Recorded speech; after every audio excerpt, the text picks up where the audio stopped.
everyone, and welcome to another edition of Unstoppable Mindset. We're doing something that we've done a few times before, and we get to do it again today. We have two people as guests on Unstoppable Mindset, this time mother and daughter, and that'll be kind of fun. They have between them lots of experiences in art, but in all sorts of other kinds of things as well. They live in the Pittsburgh, Pennsylvania area, and I'm not going to say a whole lot more because I want them to tell their stories. So I want you to meet Natalie Belin and her mother, Mary Dunn. So Natalie and Mary, both of you, welcome to Unstoppable Mindset. We're glad you're here. Well, thank you for having us. Yes, we're happy to be here. Thank you. Well, let's see. We'll start with Mom. Why don't you tell us something about the early Mary growing up and what life was like growing up? Um, well, growing up, I was born in Pittsburgh. I was actually born in the south side of Pittsburgh, and it was called St. Joseph Hospital, and now it's an apartment building. But we lived here. I've lived here all my life. I lived in Hazelwood until I was about the age of 3. Then we moved to Whitaker, Pennsylvania. And now I'm in West Mifflin, Pennsylvania. So it's like we hopped around a bit. Growing up in my family was a little bit difficult. I had been bullied quite a bit by my cousins. So it kind of like left you know how it does with bullying. You know, it's not like today, of course. I didn't want to go out and do something terrible to myself. It's just that it left my self-esteem very low. And I just kind of stayed and was by myself most of the time. So until I grew up, I graduated from high school. I went to West Mifflin North High School. I graduated in the same class as Jeff Goldblum. Um, Although I didn't know him, I knew that he was very talented. I thought he was more talented on a piano than he was with acting, but he is still, he's still very good with the piano, with his jazz music. And that's basically it. I've been in West Mifflin now for, geez, it's been quite a bit. Since I was in 7th grade and now I'm 40 years old, so we've been here a long time. Yeah. Yeah, so it's sort of like 27 years or so, Yes. or 28 years. Yes. Well, So Natalie, tell us about you, what it was like growing up and all of that. Sure, no problem. So I grew up in Whitaker for the most part, my yearly 8 years, like until about 5th grade. hmm I guess hmm about like 5th grade. And then we just moved to a different house. in Whitaker, yeah. Yeah. That when we moved for the second time, it was more in a neighborhood with kids, so that was like a lot more fun and we played like tag and all that. So the my early years I remember that, like playing tag, swimming. Um I love like skiing on the water, jet skis, stuff like that. Definitely I loved running around and I loved dance as a kid too. That was a lot of fun. Okay. And so you went to high school Oh yeah, and I and all went, that. yes, I went to West Mifflin Area High School and I graduated in 2003. In 2004, I graduated from the Pennsylvania Culinary Institute as a pastry chef. And part of the things that I had to do to graduate, I had to do like about a 6-month internship where I resided in White Sulphur Springs, um, West Virginia, and I got to do my externship at the Greenbrier, and that was pretty Mm, exciting because it has quite the history there. People love it yes. there for, um, well, one of the things that sticks in my mind is Dorothy Draper, who decorated that resort. Um, Her taste is very cool because she went bold, like with flower print and stripes mixed together, for wallpaper. There's stories and history behind the sulfur water there, and then most people might know the Greenbrier for their golf courses, for the golf course actually, or in history about the sulfur water. Mm-hmm. Now, you had high eye pressure for a while after you were born, right? Oh, yes. The eye pressures. That's quite the story, let me tell you. Hmm. So, at a very young age, like different doctors and eye doctors that I went to, they knew that I had high pressures, but they didn't seem like it was a big issue. Hmm. But my mom had the inkling that I needed to go to a different doctor when I was like, I guess middle school. Yeah, you were about in Now, middle. was there a lot of pain because of the pressure? I didn't even know it was happening. So I Okay. wasn't in discomfort or anything. So they said they kind of dismissed it. So I wasn't worried about it. Neither was I. But like eventually we did go to a doctor and he said, "Oh my goodness, you have these high pressures and it could be like glaucoma." But we Mm-hmm. don't ever see that in a young person. They haven't ever seen anything like that. He was just amazed by it. And go ahead, you can finish the That's story. okay. Dr. Al, I have so much respect for him because he truly took care of my eyes for a very long time.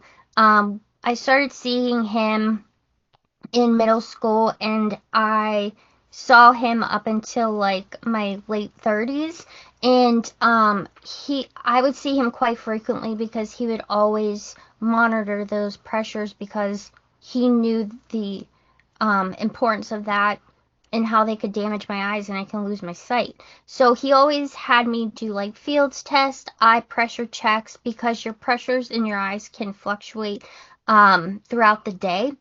So I would come in like different times of the day to make sure they're not super high and stuff like that. He would prescribe me on different eye pressure medications, like eye drops, because they like the eye drops would help my eyes to regulate the pressures to a certain point, and then my eyes would get used to them. It seemed like so then we would have to go to a different prescription. Um, I caused that doctor a lot of stress, I think, because he was always thinking about my case because it was so rare. And he went to a conference actually and brought that up at a conference. And at that conference, they said for me to get the laser procedure done to Open the tear ducts. mhm, Yeah. Mm. yeah. And luckily that solved it. Wow. So so the tear ducts were small or not draining properly? Correct. Yeah, I Yeah. mean, Mm-hmm. there was points where, like, if I wanted to cry, no tears would come No out. tears would come out. Well, Yeah. yeah. But Interesting. then you also discovered, or somehow you learned about being attention deficit disorder. Yeah. So, when I was from like one or like from kindergarten to third grade, I went to a Catholic school and I didn't seem like there was anything really wrong. But then when I went to a public school, I was really having a hard time grasping the material and I would get really frustrated Mm. when I was at home trying to do the homework and I just wasn't understanding. I believe the educators there said like I was also behind, which could have been part of the issue. But my mom would like try to help me with my homework and it was like, It was hard. She would get so frustrated and throw the papers and Mm. just because it was very difficult for her, and we really couldn't I couldn't understand why this was happening because my other daughter I never had issues like that with. So um I guess we were told to go. I think that was Miss Lentz in fifth grade, wasn't Yeah, it? She had me get tested for a learning disability, and with all the testing that was done with that, they said that I had attention deficit disorder. So whenever that diagnosis was made, I was able to get like teacher teaching aids to help me through tests, to help me understand the curriculum a little bit better, tutors. Um, did the counselor? I did take her to get tested outside of school Oh, yeah. also, and that's they actually told me some things that could help her with this. And then I went to the teachers, and the teachers, some of them didn't like actually take this into consideration. They didn't really realize attention deficit disorder at that time. It was new, and so they kind of said, "Well, we don't believe in that or whatever." And I said, "Well, can you just have her like sit up front because she would pay attention more and she would focus better, because that's the problem. She couldn't focus on." Mm-hmm. So it took a while, and then finally, the principal in the fifth grade, he had a meeting with the teachers, us, and he actually was the one who brought that to their attention, that this is a problem, that attention disorder, does occur, and some of it is hyperactive disorder. So luckily she didn't have that part of it, but it was the focusing, and we just got her more involved in things that she could learn how to focus. They recommended cheerleading, they recommended culinary school, and I think that really helped her to learn more on focusing. But she still has anxieties and things like that. It's still there. So why culinary school? So that is such a fun question. When my grandma used to watch me, she was very particular on what I was like watching. She didn't want me to watch anything like super crazy or out there. So I would always watch cooking shows. And I thought it was so unique, the different recipes and everything that these chefs were making. And I love some of their personalities, like Emerald. He was always so hyper and loud. Yeah. So Yeah. fun. And it was interesting to see the different types of foods that they were creating, that like certain countries make, I love Spanish food. It's so good. But she decided not to even get into that part. That was the thing. She wanted to be a pastry chef. Yeah. So. There's something to be said for chocolate chip cookies, but anyway, go ahead. Yeah. But she makes a good one too. At this point, I don't even know why what drew me to baking more than culinary. I think the two different styles of cooking are very interesting because like with cooking, you don't have to be so exact with the measurements and everything with certain things like the spices and stuff. If you don't like rosemary, you don't have to put it in there. But with baking, it's definitely more scientific. Yeah. And you have to be more accurate with the measurements of certain ingredients like baking soda because it's a leavener. And like altitude will totally screw up your baking. Yes. So many reasons that elevation is so important. So yeah. So lines to it or whatever, Yeah. So you went and did an externship, and then what did you do? So with the externship, I was there for a little bit over 6 months. I was officially hired and I graduated from culinary school. But I got in a car accident, so that's like why I left. So I was in baking professionally for about a total of 5 years, and then I went back to school.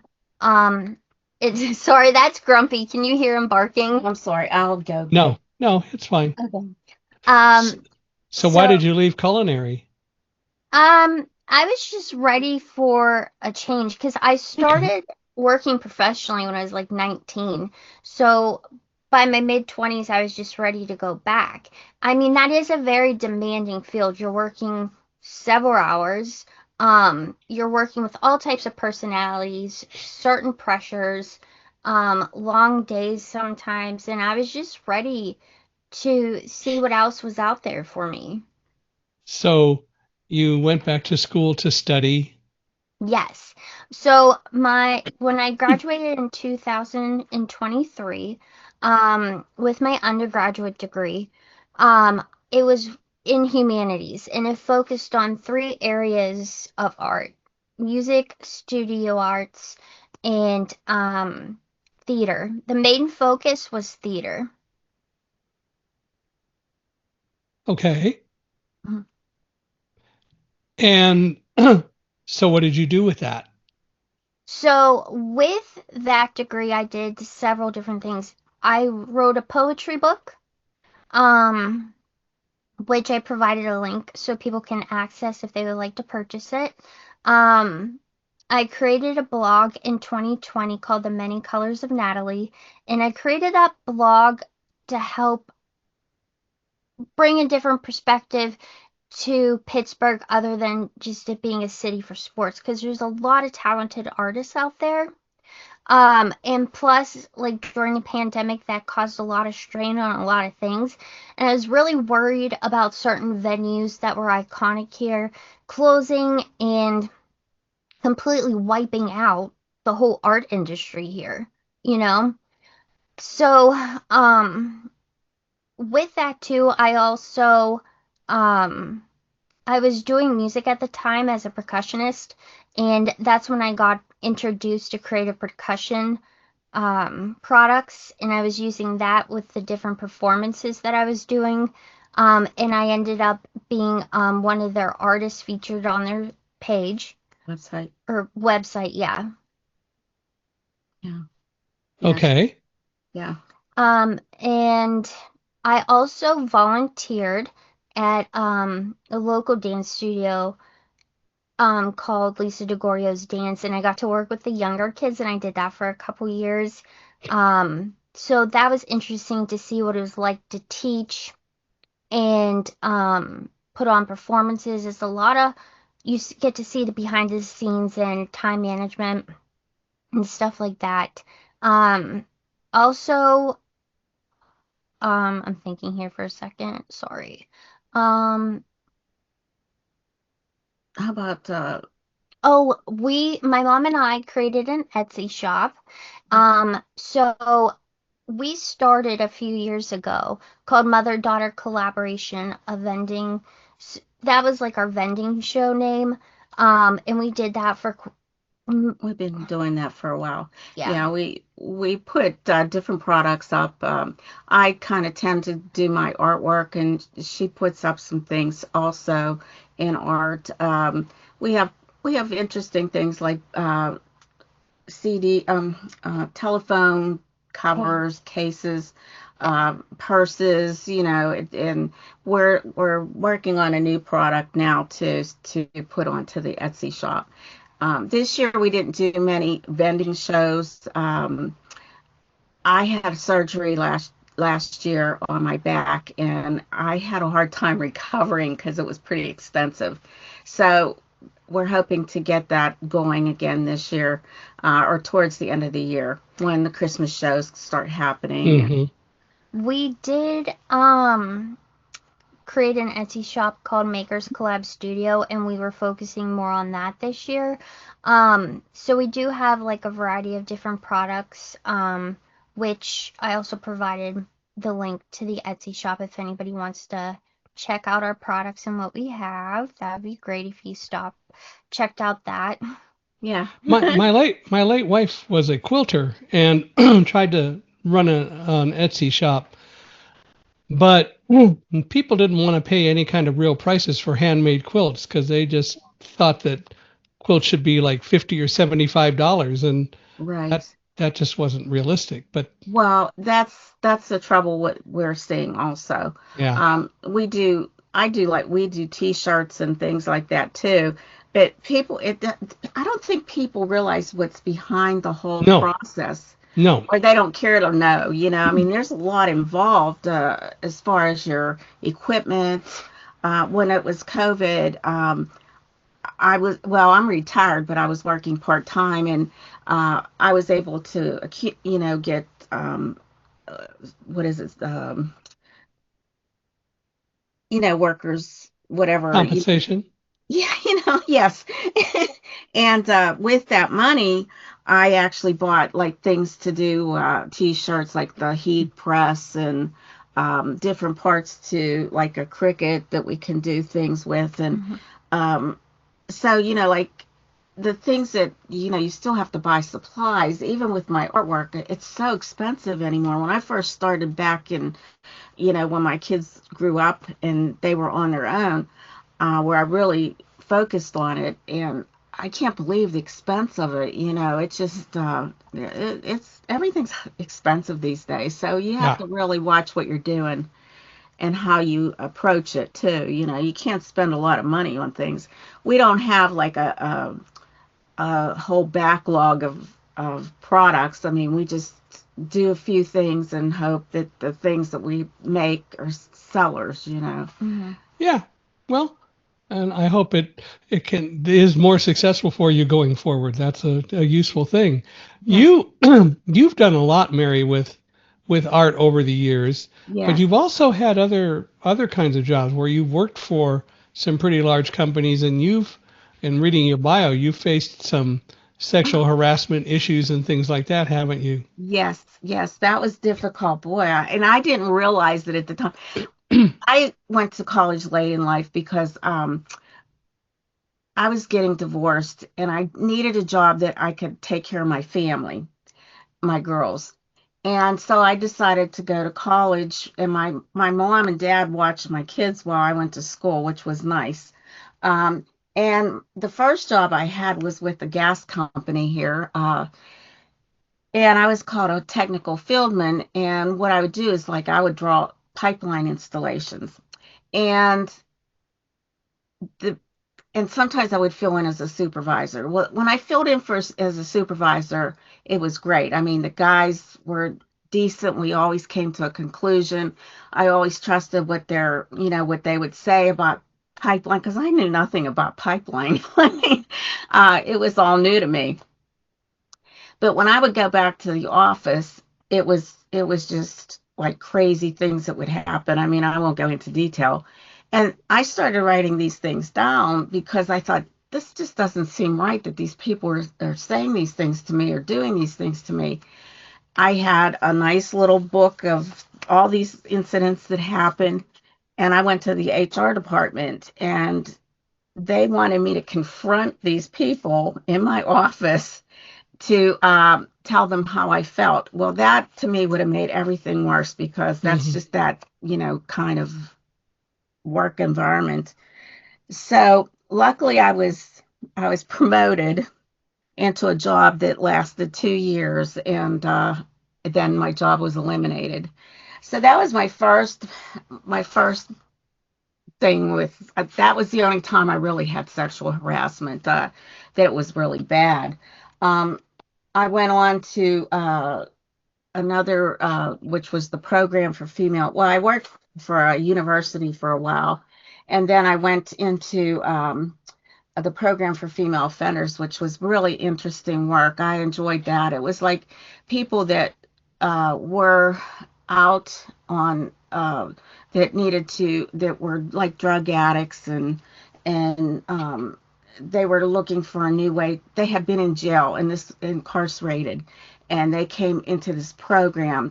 That was part of their incarceration or parole. They had to do this program, and that was so interesting. I mean, it was just heartfelt because you just saw these people that were trying so hard to make a good life for themselves and not to go back to their original way of living. And unfortunately, that was all grant money, and that job ended also. So that was, and then I was a transportation planner. I did a lot of things, and then I ended up going back into the gas industry.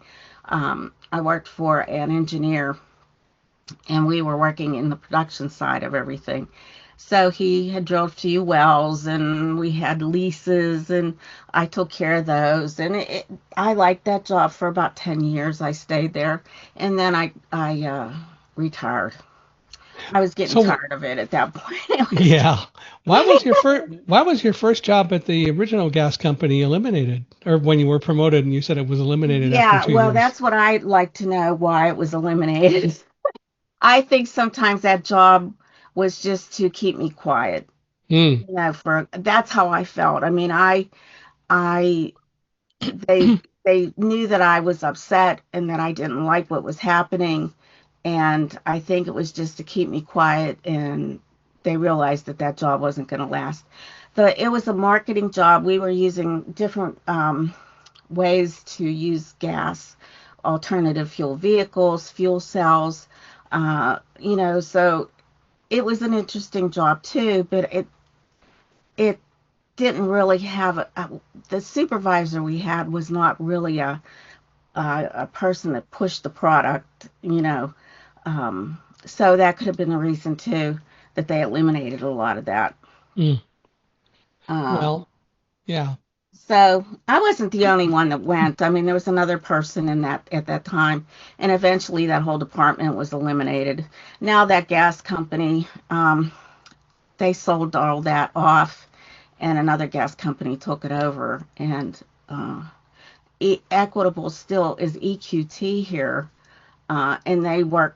I think at this point they work with the leases and things like that, um, and horizontal drilling they call it. So now that you're retired, what do you do Well, for a while there, in I addition to Etsy? yeah, for a while I was actually doing hair. My first I guess employment type or whatever. I went to beauty school, Hmm. and I became a cosmetologist, and I also became a teacher in cosmetology.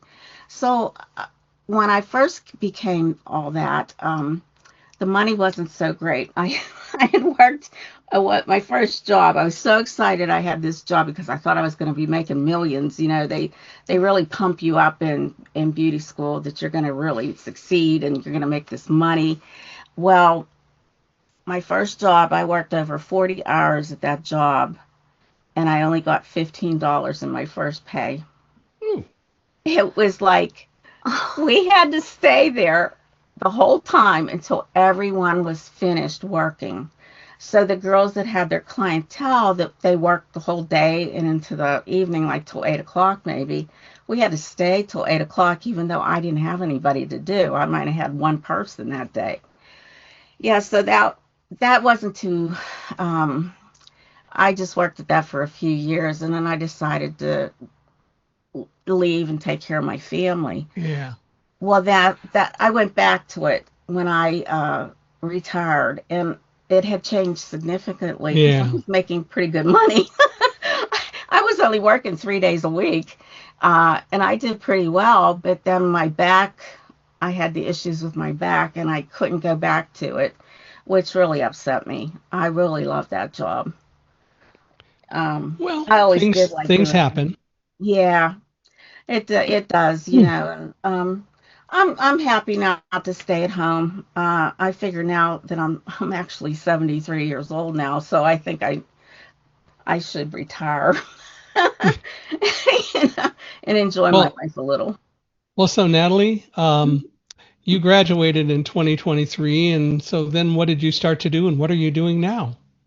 So, what I'm doing now is I'm still focusing on the Etsy shop, but I also got into a graduate certificate program, and the certificate is in sports, entertainment, and arts law. And I really hope to use this program as a stepping stone to complete my master's degree in the sports, entertainment, and arts law program. What exactly is a graduate certification program as opposed to um, a master's degree?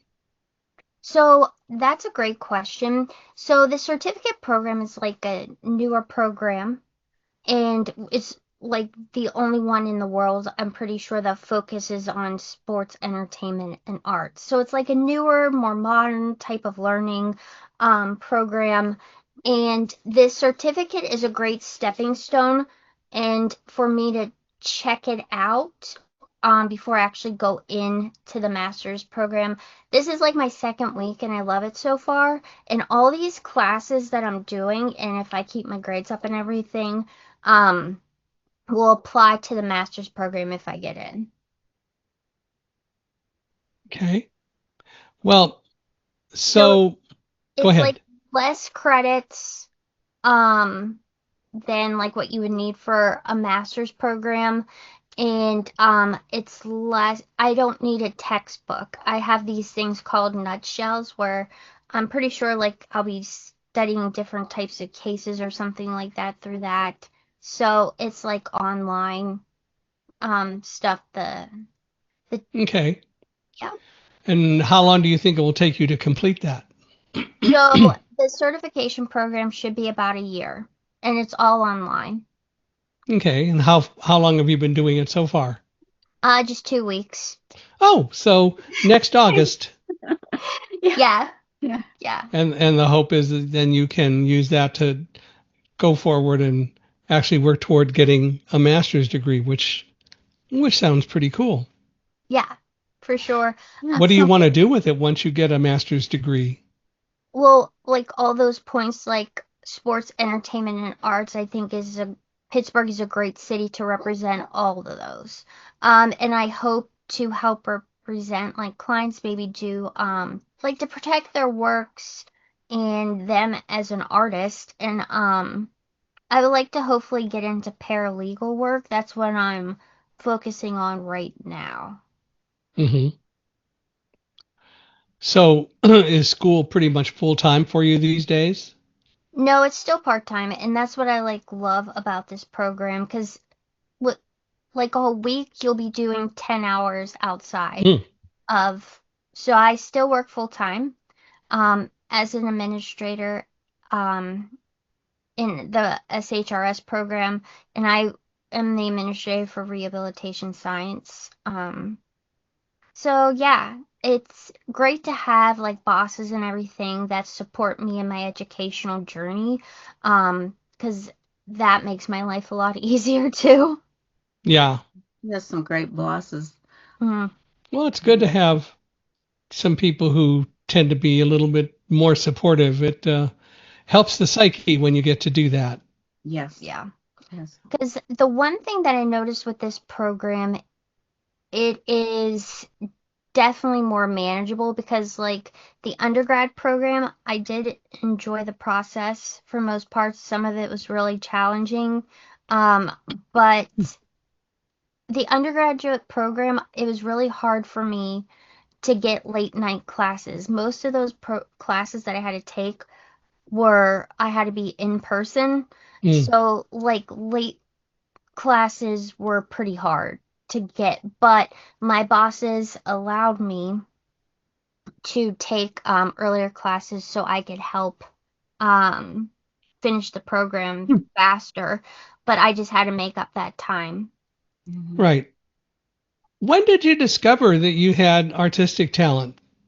Um, I don't know if I ever really discovered that I had the talent, but I was very passionate at a young age. Like when my mom was going back to school, I always loved watching her paint because she had like the painting classes. Mhm. And I always thought, so I like sit on the floor and watch her paint. And at a very young age, I was in the dance class. Do you remember the name? France School of Dance. And I love dance class so much. I remember one time the dance school was closed because of a holiday and I was like so upset. Like I didn't believe like the dance school was closed and I didn't understand like why I wasn't allowed to go. So they called the school and it went straight to like the answering machine so they could prove like it was closed and nobody was there. I was like ready to show up like She wanted to go. Yeah, she was just about 3 or 4 when she was taking the dance classes at that time. yeah. Uh, but then it became on, that they both the kids were involved, but I couldn't.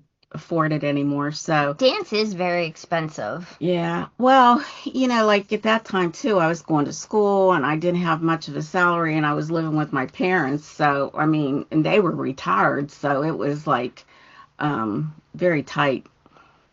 Yeah. Yeah. Right.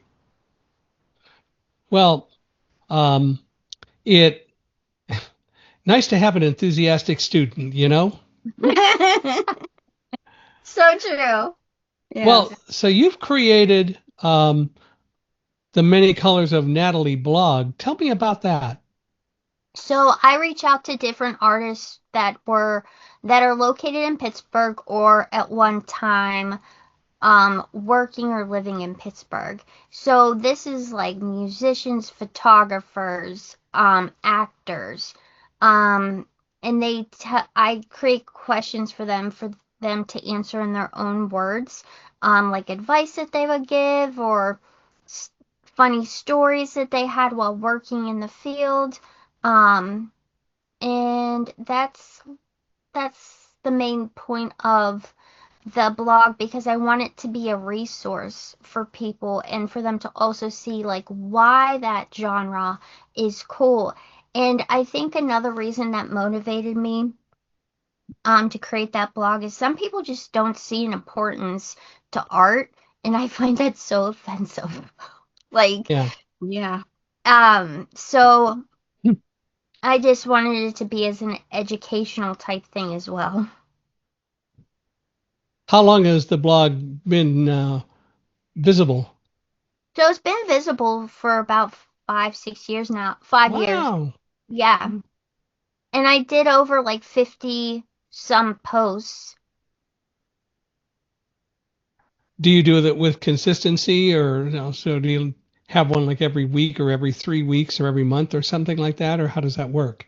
So when I first started, I was consistent with the posts. I don't ever leave my blog like not active for like a year. Like I always try to post something.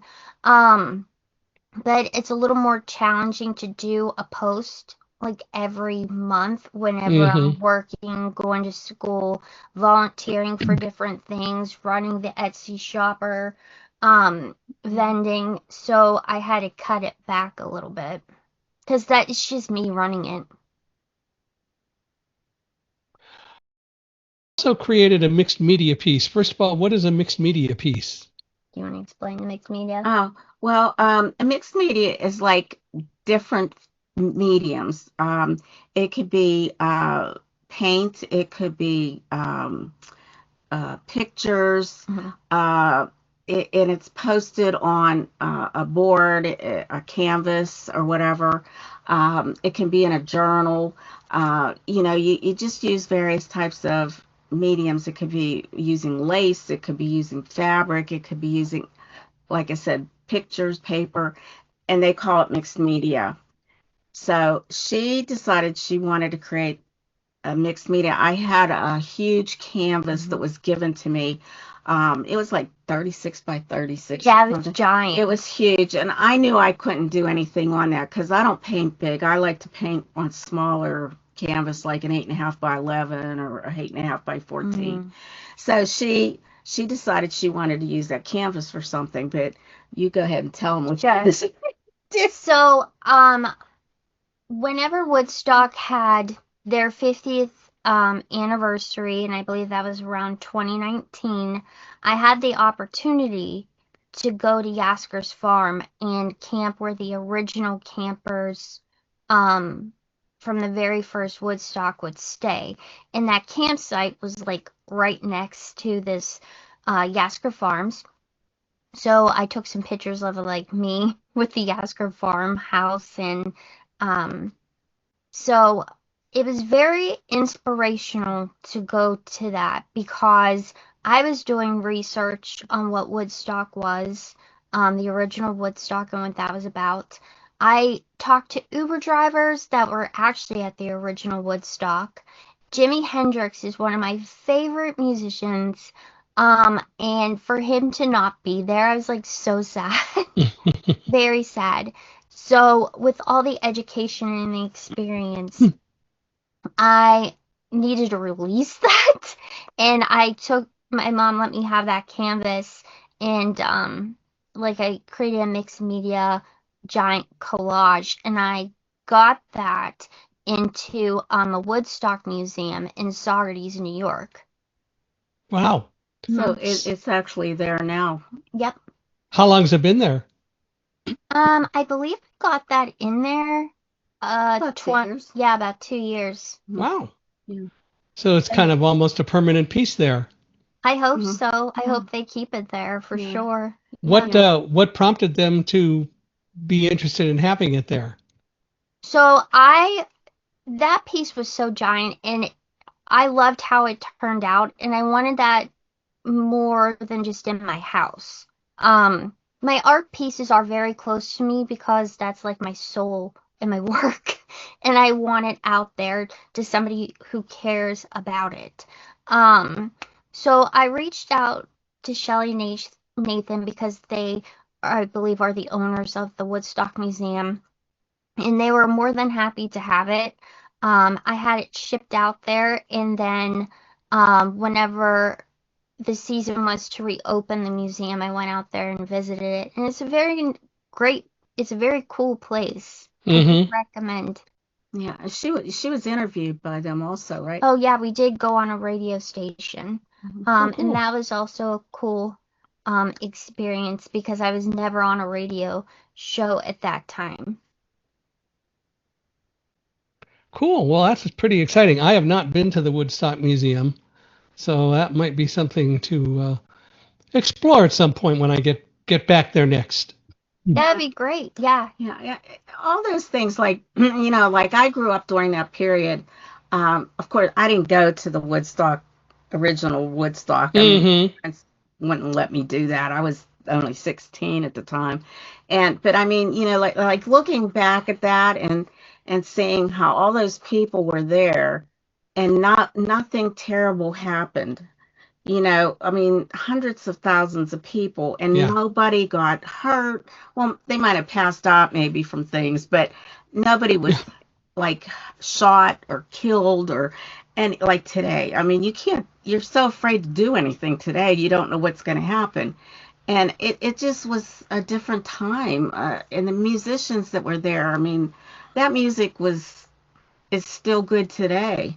It hasn't faded. And I wonder sometimes about today's music, if it will continue to be popular in years to come, or if it's just going to fade out. We won't know that until, well, I won't be here probably when Well, we won't know for a while anyway. Yes. But I did hear on a radio station a rebroadcast of a lot of the Woodstock concerts. That was kind of fun. Yes. Yes. It doesn't. Sorry, I didn't mean to cut you No, off. go ahead. When I was talking to like the Uber drivers and stuff like that, and people who were at the original Woodstock, it seems like they were reliving that experience when they were telling the stories. I mean, it was great. Yeah. Well, you play creative percussion. First of all, what is creative percussion? So I actually have that written in some notes, what it actually is. So do you mind if I read off my notes? You're welcome to, however you want to answer. Perfect. So I was asked to be a creative percussion artist in 2020, and Creative Percussion is a family-owned business established in 2018 and run by husband and wife team Kevin and Sherry Feeney. They're great. I've had the opportunity to talk to them very much, a couple of times. And my picture's also on the site under like my stage name, Natalie Cebola. So if you scroll down, spell that. It's S-E-B as in boy, U as in unicorn, L as in Len, and A as in apple. Okay. And what types of things? What kinds of? There's various types of shakers that I played because of various bands that I was in. I was the percussionist, so I played tambourine and stuff. But like, they have uniquely shaped shakers. Like there's the hex shakers, which I love them. They had a baseball shaker, and these little golf ball shakers, and they all carry different sounds, and they really Mm-hmm. blended differently with the type of song that I was I playing. was playing. Yeah, so it was cool. Yeah. So, um, interesting. So you play them as part of being with a band or what? For the most part, yeah. Sometimes there was an acoustic band or just like a full band. Um, and either way, I tried to have those pieces blend into the song. Um, what I did learn when I was doing that is an acoustic, you really have to be on your game because Mm-hmm. like if you mess up, like people are gonna hear it more than if you're in a full band. So, yeah. Right. So do you still do that? Do you still play? At this time I don't just because I wanted to focus on other things, so I took a step back from that. Do you think you'll do more of it in the future or Possibly, but like that's how I am. I kind of just like experience it, do it until I'm ready to move on to something else. So you right, flit? You flit from thing to thing. yeah, Yeah. Yeah. yeah. So like if you ever follow me, you might just see like me evolving and just trying other things. Well, um, you're adventurous. Yes, I love adventure. Nothing wrong with having an adventure in the world and getting to really look at things. So, what are you doing now if you're not doing creative percussion and so on? Well, for the last couple months, I was helping my mom recover from like the back surgery. Mm-hmm. And then I was focusing on my blog, just really paying attention to that, getting certain interviews, and then schooling, getting ready to go into the certificate program, So, um, you think and you're gonna? Oh, go and ahead. setting up the Etsy shop. So, you're pretty excited about SEAL, the Mm-hmm. Sports Entertainment Art and Law. Yes, I'm very excited about that. I was very excited to get into the program. The professors are great. The whole program's like really good. The people involved in it. Um, they seemed they seem really organized and let me know what I need to do to get into the program, and they are really nice. If I have a question, they're happy to answer it. I love the curriculum, so I hope Do things you continue to go well.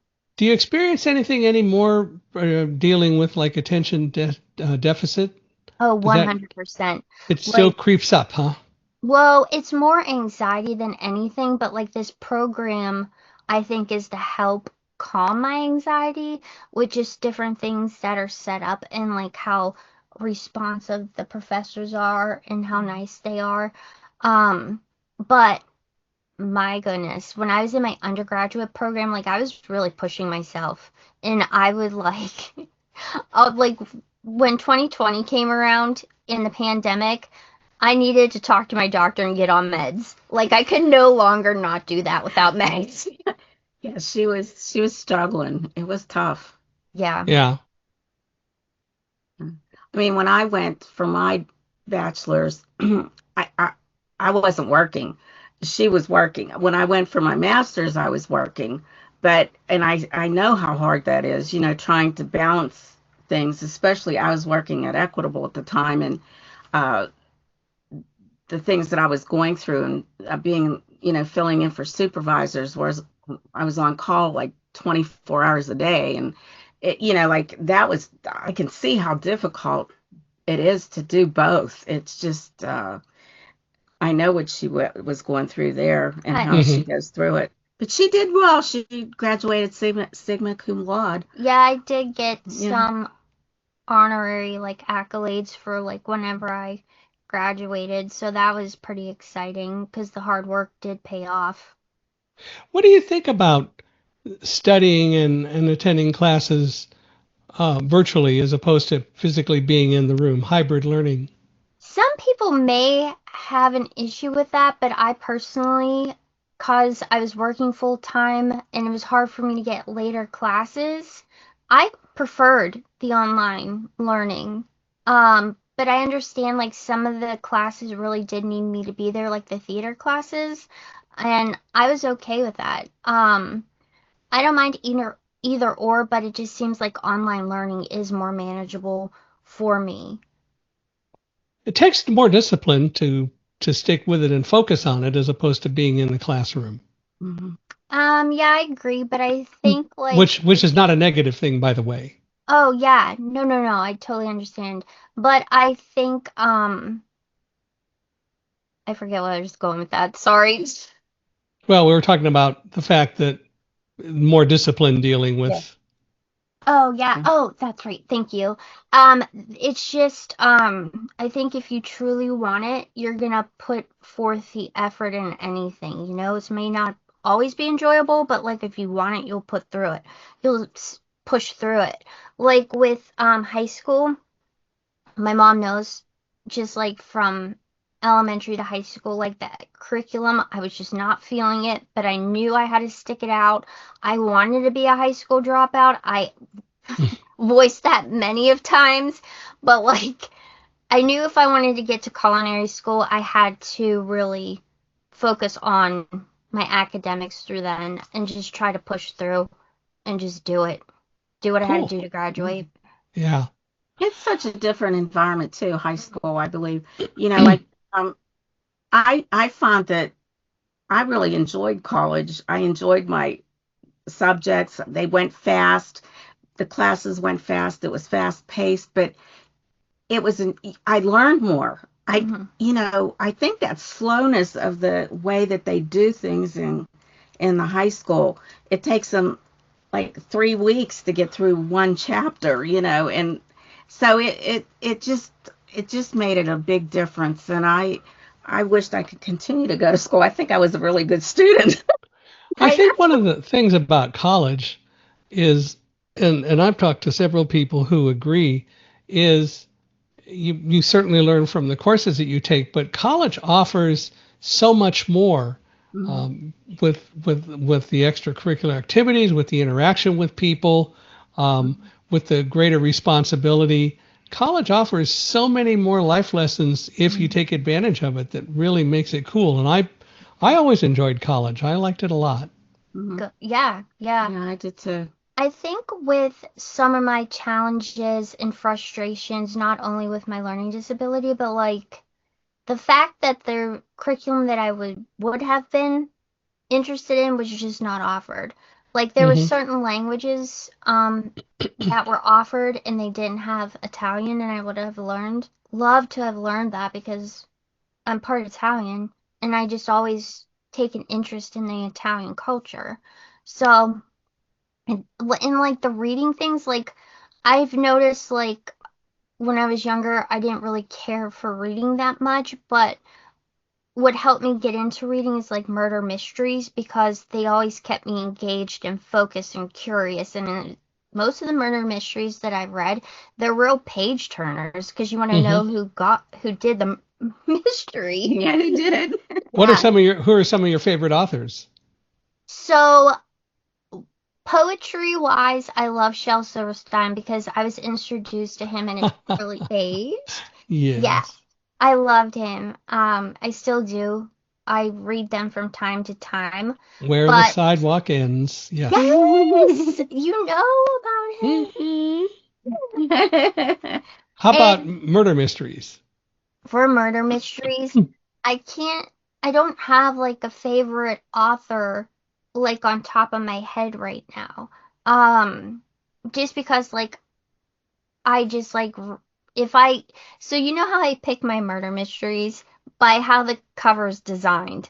Mm, That's how I pick my wine bottles for gifts too, by the label design. If I take interest in the cover or the label, I want to try it. there you go. Well, you've done some work in studying as an actor. What kind of work have you done as an actor? Sure. So, I'll usually take pretty much any opportunity that I apply for and get it. I mostly do um like extra work, meaning like I show up, I get to like get costumes and stuff like that, and I don't have to memorize any lines. And I love that. Just trying to memorize lines, I can and will do it, but it just wasn't for me during the last few years because of school and everything. It was very hard for me to take the time to do like the memorization because I was memorizing lines for class too, so I just didn't want. I just wanted the experience and to see what it's like to move around on set, take direction and stuff like that. How about your drawing? I mean, that pit to the point. Oh yeah. So, if you don't mind, is it okay if I bring up Pit to the Point? Sure. Okay. So I have some notes on Pit to the Point. That was a great experience. One of the classes that I really wanted to take while I was in college was a news class. And I got the opportunity to take Pit to the Point, and that was such a great experience because the professor, he really set the tone of what it was like to be in like a news room. And I love that. And I got the chance to work in different areas, like in front of the camera and behind the camera. And it's a class that focuses on the news as well as behind the scenes of a news magazine program that covers the city of Pittsburgh, the University of Pittsburgh, and some of the University of Pittsburgh regional campuses, as well as national and international events. And one of the things that our professor mentioned at the time, Kevin Smith, he said we can submit some of the works that you do during the semester for an Emmy nomination. So one of the things that I worked on we got selected, and I got to take my mom to the Emmys. Yeah, we went to the Emmys. Yeah, it was the Emmys for the news people. And hers was on. It was the Irish. It was an Irish story.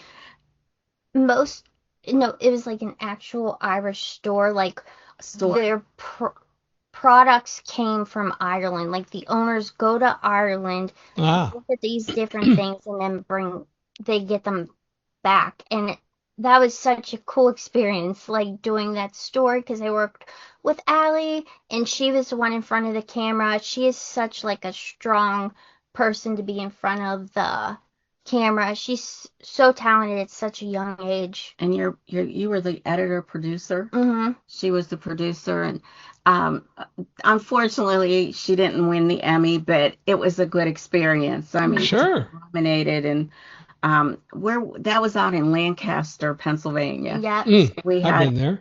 Yeah, that was like a 3-hour trip for us to drive, and it was just exciting. You know, you see all the news people and you know, that are there, and it was just really nice, really nice.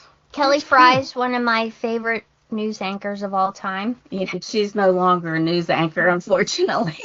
No. Yeah. We didn't see her there, but we did see, what was her name? Oh my goodness. She was just beautiful. And, you know, it was just nice. It was just really nice. Well, Daisy Jane. We haven't talked a lot about it, but I'd be curious as we get close to the end of this. Clearly, your attention deficit disorder is a disability, and that's I assume the learning disability that you have. Yeah, and some anxiety. And some anxiety. What do you hope for the future as far as accommodations for persons with disabilities? I just really hope, now that it's like 2025, I hope people get a better understanding of to like not fear people who have disabilities and just don't be so ignorant to certain things in commentary when you're talking to somebody. And I hope like certain accommodations are a lot easier, especially for people who are wheelchair bound. Like they need to be able to access certain things. My one friend has a lot of health issues and she's not really able to go to New York because she can't walk long periods. So if she was to have a scooter there, she wouldn't be able to do it. Yeah. So I just hope things are a lot more accessible and also not as costly to put those things in. Mm-hmm. Yeah. I know New York is actually trying to make most of the subway system accessible, which is a major undertaking because a lot of those stations are designed in such a way that accessibility is going to be really hard, but their plan is to do it. So we'll see what happens. Right. Well, I want to thank you both for being here. This has been very enjoyable. I really appreciate it. And clearly, unstoppability is something that applies to you guys, which I think is really great. Do you have any kind of final thoughts that you want to share? Well, as far as disabilities, people do have to be open-minded to the fact that people have these issues. And also, I'm so glad that it finally, with the sexual harassment, that it is coming to a point. I mean, it might be overkill at times, but it's there for a reason. It's time.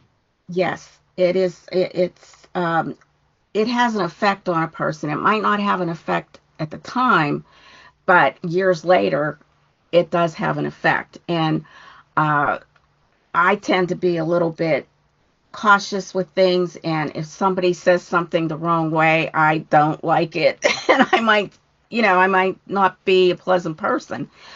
Yeah. You just... It's a growth issue. I mean, I put up with that for so long, and I didn't realize what was happening. And now so I'm glad things are changing. Even if it's a slow change, it's changing. Natalie, do you have any thoughts? Yeah, sure. I just hope, I do recognize that things are changing.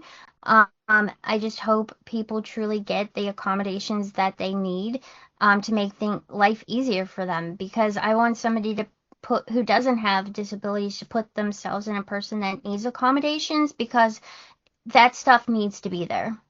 Yeah. Well, I want to thank you both for being here. Thank you. And we've got the photos and everything of your book cover and so on. Those will all go in the show notes. So I hope people will go to the Woodstock Museum. And if people want to reach out to you in any way, how do they do that? So they can email me at Natalie Belin, N-A-T-A. Yeah, sure, no go problem. Ahead. NATALIEBELIN700@gmail.com. Okay, great. Well, then I want to thank you both for being here, and I want to thank all of you out there who have been with us today in the audience. We appreciate it. I'd love to hear your thoughts. Please feel free to email me at michaelhimelhi at accessibe.com.